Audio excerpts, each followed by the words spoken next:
السلام علیکم ورحمۃ اللہ۔ وعلیکم السلام ورحمۃ اللہ۔ بچوں، جیسا کہ آپ کو معلوم ہے کہ بچوں کے الفضل کے صفحہ 2 پر یاد کرنے کی باتیں آتی ہیں۔ جی ہاں، اس میں سب سے پہلے بچوں کے لیے نصاب آتا ہے۔ جی بالکل، کامیابی کی راہیں کتاب سے 7 سے 8 سال کی عمر کے بچوں کے لیے نصاب آیا ہے، جسے ستارہ اطفال کہتے ہیں۔ چلیں پڑھتے ہیں۔ نماز پڑھنے کا طریق۔ وضو کے بعد جب نماز کی نیت سے کھڑے ہوں تو قبلہ رخ ہو کر دونوں ہاتھ کانوں یا کندھے تک اٹھائیں اور اللہ اکبر کہہ کر ہاتھ اس طرح باندھیں کہ دائیں ہاتھ کی کلائی بائیں ہاتھ کی کلائی کے اوپر ہو۔ اب ہم پڑھتے ہیں نماز مترجم۔ اللہ اکبر، اللہ سب سے بڑا ہے۔ وجہتو، میں نے پھیرا، وجہیہ، اپنا رخ، للذی، اس ذات کی طرف، فطرہ، جس نے پیدا کیا، سماواتی، آسمانوں کو، والارض، اور زمین کو، حنیفاً، موحد ہوتے ہوئے، وما انا، اور نہیں ہوں میں، من المشرکین، مشرکوں میں سے۔ اس کا ترجمہ ہے، میں نے موحد ہوتے ہوئے اپنا رخ اس ذات کی طرف پھیرا جس نے زمین اور آسمانوں کو پیدا کیا، اور میں مشرکوں میں سے نہیں ہوں۔ نوٹ کریں کہ حضور انور عید اللہ تعالیٰ بن نصر العزیز فرماتے ہیں کہ یہ دعا ہے، نیت نماز نہیں۔ نیت نماز کے لیے کسی قسم کے الفاظ دہرانے یا قرآن کریم کی کسی آیت کو پڑھنے کی کوئی سند موجود نہیں، لہٰذا ان چیزوں کو نیت نماز کے طور پر نہ تکبیر تحریمہ سے پہلے اور نہ ہی تکبیر تحریمہ کے بعد پڑھا جائے گا، بلکہ نیت کا تعلق چونکہ دل سے ہوتا ہے، اس لیے نماز شروع کرنے سے پہلے دل میں یہ ارادہ ہونا چاہیے کہ انسان کس وقت کی اور کون سی نماز پڑھنے لگا ہے۔ اس کے لیے کسی قسم کے الفاظ دہرانے کی ہرگز ضرورت نہیں۔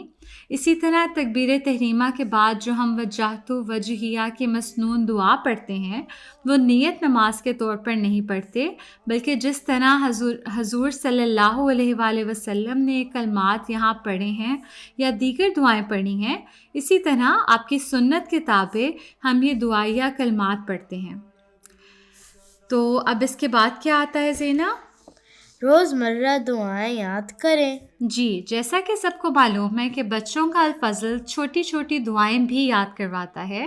یہ دعائیں جن بچوں کو نہیں یاد تو وہ بچوں کے فضل کے ساتھ یہ دعائیں یاد کر لیں۔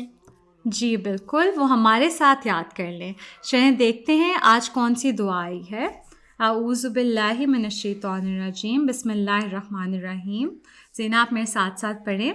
اللہم اجعل، اللہم اجعل، فی قلبی نوراً، فی قلبی نوراً، وفی بصری نوراً، وفی بصری نوراً، وفی سمعی نوراً، وفی سمعی نوراً، وعن یمینی نوراً، وعن یمینی نوراً، وعن یساری نوراً، وعن یساری نوراً، وفوقی نوراً، وفوقی نوراً، وتحتی نوراً، وتحتی نوراً، وامامی نوراً، وامامی نوراً، وخلفی نوراً، وخلفی نوراً، واجعل لی نوراً۔ واجعل لی نوراً۔ جی اب میں پڑھتی ہوں۔ اللہم اجعل فی قلبی نوراً، وفی بصری نوراً، وفی سمعی نوراً، وعن یمینی نوراً، وعن یساری نوراً، وفوقی نوراً، وتحتی نوراً، وامامی نوراً، وخلفی نوراً، واجعل لی نوراً۔ ٹھیک ہے، اس کا ترجمہ ہے، اے اللہ میرے دل میں نور رکھ دے، میری بصارت و بصیرت میں نور رکھ دے۔ بصارت کیا ہوتی ہے زینہ؟ آئی سائٹ۔ جی، میری سماعت میں نور رکھ دے۔ سماعت ہوتی ہے ہیئرنگ۔ میرے دائیں بھی نور رکھ دے، دائیں یعنی رائٹ سائڈ پہ۔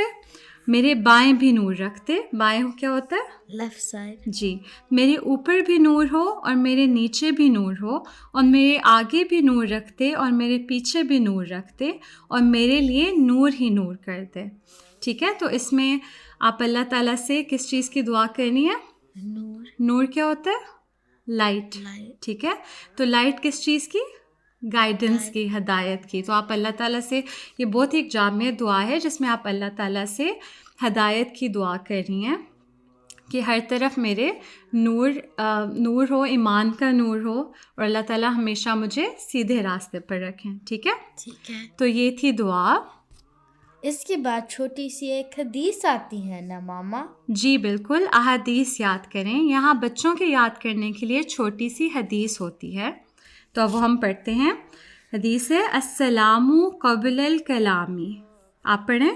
السلام قبل الکلامی. جی, اس کا ترجمہ ہے گفتگو شروع کرنے سے پہلے سلام کیا کرو. گفتگو کیا ہوتا ہے زینب؟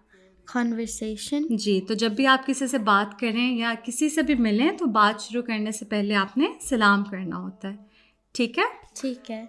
اور آپ کو پتہ ہے جلسہ سالانہ UK کے موقع پر حضور انور نے سلام کو رواج دینے کی تحریک بھی کی تھی, اور چند شمارے قبل اس بارے میں بچوں کا پورا شمارہ بھی تھا. ٹھیک ہے.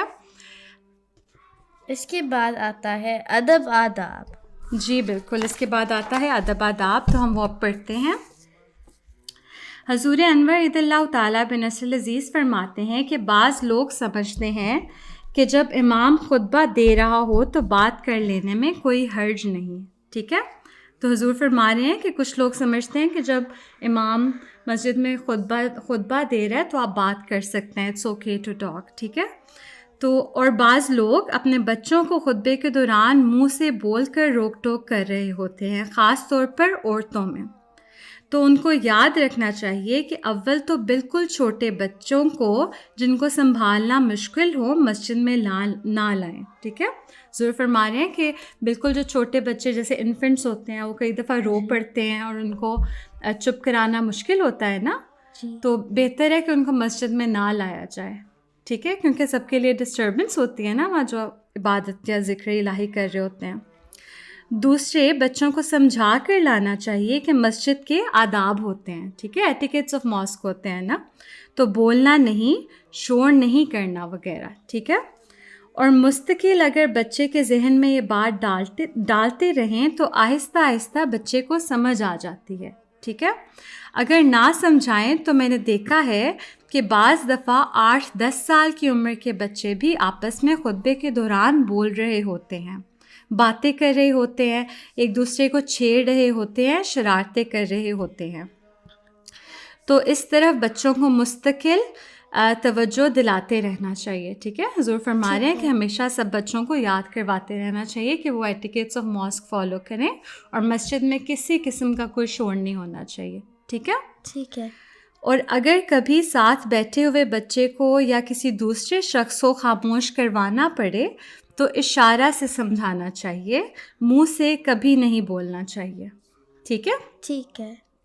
کیونکہ اس طرح اگر آپ منہ سے بول کے چپ کرائیں گے تو آپ خود بولیں گے اور پھر ہے نا ڈسٹربنس کریٹ ہوگی. تو آپ نے کیا سیکھا اس سے؟ یہ کہ خطبہ خاموشی سے سننا چاہیے. جی بالکل. تو یہ تھیں آج کے شمارے سے یاد کرنے کی باتیں.